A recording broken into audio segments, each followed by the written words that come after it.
Square root of 8 power x plus 8 power x நம்ம 4 times இருக்குது. இதை எனக்கு எப்படி சால்வ் பண்ணி பார்க்கலாம். இப்போ வந்து எல்லா டைம்லேயும் 8 பவர் 6 காமனாக இருக்குது. ஸோ நம்ம 8 பவர் 6 காமனாக வெளியே எடுத்துக்கலாம் 8 பவர் 6.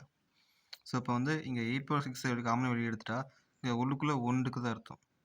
ஏன்னா 8 பவர் 6 இன்ட்டு 1 அதோட வேல்யூ மாறாது. ஸோ இப்போ எல்லாத்துலேயுமே 1 காமனாக இருக்குது.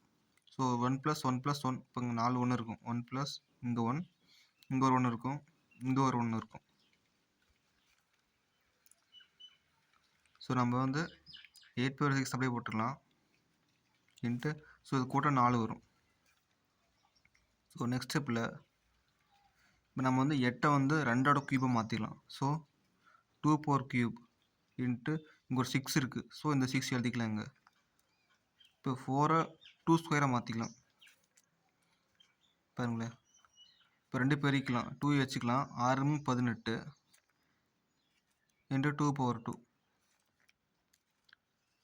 இங்கே கீழே 2 சேமாக இருக்குது, நம்ம மேலே கூட்டிக்கலாம். ஸோ 2 பவர் 18 + 2 வந்து 20 வந்துடும். இப்போ பாருங்களேன், இப்போ வந்து அந்த 2 பவர் 20 இருக்குல்ல, இந்த ஸ்கொயர் ரூட் இங்கே அடுக்கில் போனால் 1/2 மாறிடும்.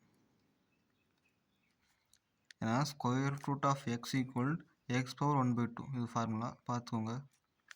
ஸோ கேன்சல் பண்ணால் 2 பவர் 10 வரும். 1 2 2 12 20. ஸோ 2 பவர் 10 இதோட ஆன்சர்.